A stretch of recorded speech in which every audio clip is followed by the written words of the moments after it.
Right ఇక bulletin లో breaking news చూస్తున్నాం. జయశంకర్ భూపాల్పల్లి జిల్లా రేగొండ మండలంలో అయితే దారుణం చోటు చేసుకుంది. తల్లిదండ్రులు కూలి పనులకు వెళ్లడంతో ఇంట్లోనే ఉన్న 8 ఏళ్ల చిన్నారిపై ఇద్దరు యువకులు అత్యాచారానికి పాల్పడ్డారు. అత్యాచారం అనంతరం చిన్నారిని తీసుకువచ్చి ఇంట్లోనే పడేసి యువకులు పరారయ్యారు. చిన్నారి పరిస్థితి విషమంగా ఉండడంతో చికిత్స నిమిత్తమైతే భూపాల్పల్లి జిల్లాలోని ప్రభుత్వ ఆసుపత్రికి అయితే తరలించారు.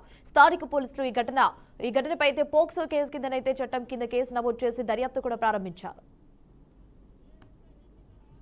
అందుకు నేను పోయినా, మా పొల్ల నాటుకు పోయింది.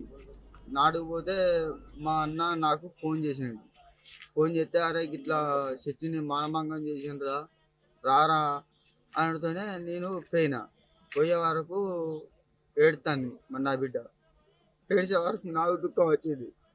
దుఃఖం వచ్చి ఏడ్చే వరకు ఇక నా మనసు ఆగుతలేదు. ఆ వరకు మా పొల్లకు ఫోన్ చేసిన నాటుకు పోయడానికి. చేస్తే ఆమె వచ్చినాక ఇద్దరు ఏడ్చినాక నాకు ఎటు దోస్తలేదు. దోయకపోతే మా బావ ఫోన్ చేసిన, కొరే బావ ఫోన్ చేస్తే ఇద్దరం వచ్చి మాట్లాడిండు.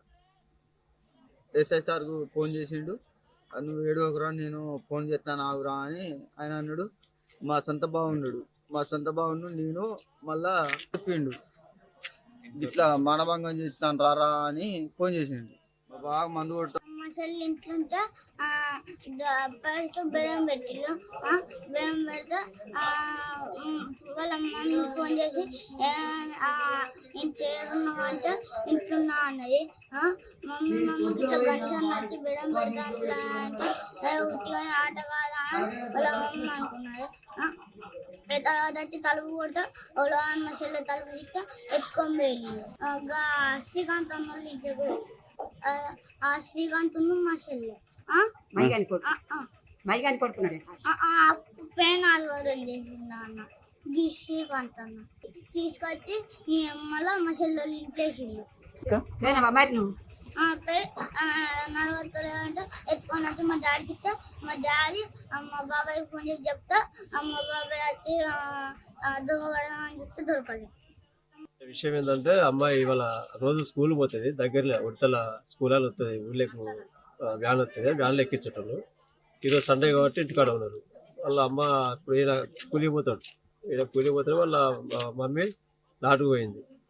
ఎవరు లేని మధ్యలో వీడు కొంచెం మత్తు అంటే కళ్ళు తాగినట్టు డ్రింక్ చేసి ఆ మత్తు మధ్యలో వీడు పోయి ఆ అమ్మాయిని ఇంట్లోకి ఎత్తుకుపోయేసి వాళ్ళని ఇష్టమైనట్టు ఇద్దరు పిల్లగాలట. ఒకటేమో కావాలన్నాడట, అంటే 2-3 రోజుల కిందట ఇంకో చిన్న పిల్లగాడు కూడా ఏదో చేసిండట, చాక్లెట్లు కొనిస్తా ఇదంటే ఆ పుల్ల భయపడి చెప్పాక ఈరోజు మళ్ళీ ఇద్దరు అన్నదమ్ములు కలిసి దాన్ని మానభంగం చేసి బాగా ఇబ్బంది పెట్టినట్ట. అది పెయిన్ వచ్చింది. నేను అంతలో అయినా నాకు ఫోన్ చేసేటట్టే నేను కూడా పోయినా. అమ్మాయి చూస్తే బాగా ఇబ్బందికరంగా ఉండే పోలీసు వాళ్ళు ఫోన్ చేశాను. అంటే ట్రైన్ ఫోన్ చేస్తే ఎస్ఐ గారు వచ్చిండు, 4 కానిస్టేబుల్ వచ్చిండు. ఇప్పుడు దానికా చూసిన ఉమెన్ కానిస్టేబుల్ కూడా లైఫ్ తీసుకున్నది. ఆమె ఏం చేసింది ఎట్లా జరిగింది అనేది అమ్మాయితో మాట్లాడిపించుకున్నది, పంచనామా చేసింది. తర్వాత ఇప్పుడైతే హాస్పిటల్ తీసుకుపోయి వాడిని ప్రిపేర్ చేద్దామని లేకపోతే ఏదో చేద్దామని మాట్లాడింది. అందులో దొరకబట్టిళ్ళు వాళ్ళ కంట్రోల్లోనే ఉన్నారు. ఇప్పుడు ఒక కంప్లైంట్ కూడా ఫైల్ అవుతుంది. వాళ్ళ పేరెంట్స్ తీసుకొచ్చి సంతకం పెట్టమని ఫోన్ చేసి ఇంతకుముందు. దీని మీద చిన్న పాప కాబట్టి ఇట్లాంటి మూర్ఖులను నిందితులను బాగా శిక్షించాలనేది మా ఉద్దేశం. రైట్ ఇక బులెటిన్ లో బ్రేకింగ్ న్యూస్ అయితే చూస్తున్నాం. భూపాల్పల్లి జిల్లా రేగొండ మండలంలో అయితే 8 సంవత్సరాల బాలికపై అయితే ఇద్దరు యువకులు అత్యాచారానికి అయితే పాల్పడ్డారు. స్థానిక పోలీస్ స్టేషన్ లో అయితే వారి తల్లిదండ్రులు ఫిర్యాదు చేసి పోక్సో కేసు అయితే నమోదు చేశారు. రైట్ ఇక ఇదే అంశానికి సంబంధించి మరింత సమాచారం మా బీఆర్కే ప్రతినిధి ఫోన్ ఇన్ ద్వారా అందిస్తారు. రవీందర్ చెప్పండి, దీనికి సంబంధించి అప్డేట్స్ ఏంటి?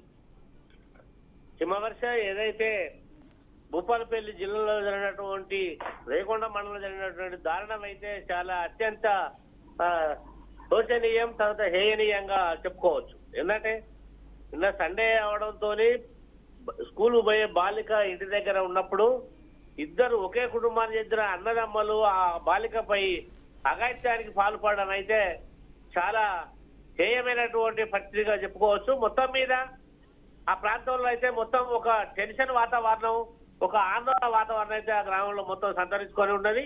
పాప వాళ్ళకు ఆడ చుట్టుపక్కల చూసిన వాళ్ళు ఆ పాప కేకలు వేస్తుంటే ఆమె పైన అత్యాచారం చేస్తుంటే ఆ కేకలకు అరుపులకు చుట్టుపక్కల ప్రాంతాలంతా వాళ్ళు వచ్చి చూడడంతోనే వాళ్ళు పారిపోవడం జరిగింది. ఆ అమ్మాయి తల్లిదండ్రులకు సమాచారం ఇస్తే వాళ్ళు ఉంటేనే వెంటనే ఆ పనులకు వెళ్ళినటువంటి ఏదైతే కూలీ అగ్రికల్చర్ లేబర్కి వెళ్ళినటువంటి వాళ్ళు ఒకటైనా వచ్చి పాపనైతే హాస్పిటల్లో చేర్పించడం జరిగింది. మొత్తానికి భూపాలపల్లి హెడ్ క్వార్టర్ హాస్పిటల్లో ట్రీట్మెంట్ జరుగుతున్నది. తల్లి తండ్రి వాళ్ళు రావడంతోనే వాళ్ళ సంరక్షణలో బాలికలైతే ఉన్నారు. మొత్తం మీద ఇది వ్యాప్తి చెందగానే వెంటనే పోలీసులు అయితే వెంటనే వచ్చేసి ఆ పైన ఆ ఇద్దరు నిందితులు ఎవరైతే ఉన్నారో వాళ్ళు పారిపోతుంటే పట్టుకోవడం, ఆ తర్వాత విచారణ నిమిత్తం భూపాలపల్లి హెడ్ క్వార్టర్కు అయితే తరలించడం జరిగింది. స్థానిక పోలీస్ స్టేషన్ కేసులలో పోక్సో కేసు నమోదు చేసి పూర్తి దర్యాప్తు అయితే చేస్తున్నారు. ఇది చాలా దురాఘాతమైనటువంటి చర్యగానే ఆ ప్రాంత వాసులు చెప్తున్నారు. మొత్తానికి పోక్సో కేసులు ఇన్ని చట్టాలు వచ్చినప్పటికీ బాలికల పైన మహిళల పైన అత్యాచారాలు కావచ్చు, రేపింగ్ అటెంప్ట్ కావచ్చు, మర్డర్లు కావచ్చు, ఎన్ని సెక్షన్లు వచ్చినప్పటికీ కూడా ఈ విధానం మార్పు రాకుండా పోతుంది. యువకులలో చాలా 8 సంవత్సరాల పసిపాపను కూడా ఈ దుర్మార్గమైనటువంటి దుశ్చర్యకు పాల్పడడం చాలా ఆ ప్రాంతం వాళ్ళంతే వాళ్ళను రకరకాలుగా ఆ ప్రాంత వాసులైతే వాళ్ళ మీద చర్యలు నిమిత్తం ఉండాలి, కొంతమంది ఉరి తీయాలి, శిక్షించాలి. బహిర్గతం చేస్తేనే ఇలాంటి మహిళల పట్ల అఘాయిత్యాలు ఇలాంటి దుశ్చర్యలకు పాల్పడకుండా ఉండాలంటే తగిన శాస్తి తగిన గుణపాఠం జరగాలి, తగిన చర్య తీసుకోవాలనేది కూడా ఆ ప్రాంత ప్రజలైతే గగ్గోలుగా ఆవేదనలు వెలిపిస్తున్నారు. రవీందర్ ఆ చిన్నారి పరిస్థితి ఏ విధంగా ఉన్నట్టు తెలుస్తుంది? ప్రస్తుతం అయితే ట్రీట్మెంట్ అయితే చెప్తున్నారు. అది డాక్టర్లు కూడా ఇంకా ఏం చెప్పలేము, ట్రీట్మెంట్ చేస్తున్నామని చెప్పేసి అయితే ట్రీట్మెంట్ ట్రీట్మెంట్ అయితే నడుస్తుంది డాక్టర్ల పర్యవేక్షణలో. మొత్తం మీద ప్రభుత్వ హాస్పిటల్ డాక్టర్లంతా కూడా శ్రద్ధ వహించి ఆ పాపకైతే డాక్టర్లు అందుబాటులో తీసుకొచ్చి అవసరమైతే ఇంకా నిపుణులు కూడా పిలిపించైనా చేయాలనేటువంటి ట్రీట్మెంట్ చేయించాలనేటువంటి భావజాలంతోనే ప్రభుత్వంలో ఉన్నటువంటి ప్రభుత్వ డాక్టర్లు అయితే చెప్తున్నారు. మొత్తం మీద అయితే కొద్దిగంతా నిలకడగానే ఉంటుంది, చెప్పలేము ఇప్పుడే పరిస్థితులు అయితే చెప్పలేమని చెప్పేసి. అంటే ఒక్కరు ఆ 8 ఏళ్ల పాప పైన ఇంత దుశ్చర్య ఇద్దరు ఏకదాటిగా చేయడం అనేది తట్టుకునే పరిస్థితి లేదు. ఇప్పుడే మేమైతే ఆ బాలిక పట్ల భద్రత పట్ల ఇప్పుడే హామీ ఇవ్వలేము, మా ప్రయత్నం మేము చేస్తున్నామని మాత్రం డాక్టర్లు చెప్తున్నారు.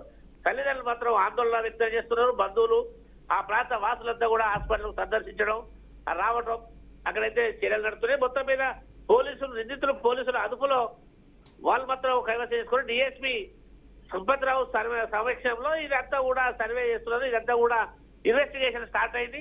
డిఎస్పీ ఆధ్వర్యంలో మొత్తం ఇన్వెస్టిగేషన్ అదుపులో తీసుకోవడం, ఇన్వెస్టిగేషన్ చేయడం అయితే ముమ్మరంగా చేస్తున్నారు. మొత్తం మీద ప్రాంత ప్రజలైతే కొంత వాళ్ళ పైన కఠిన చర్యలే తీసుకోవాలని కూడా వాళ్ళ భావన అయితే వ్యక్తం చేస్తున్నారు. Himavarsha. Right Ravinder, thanks for the updates.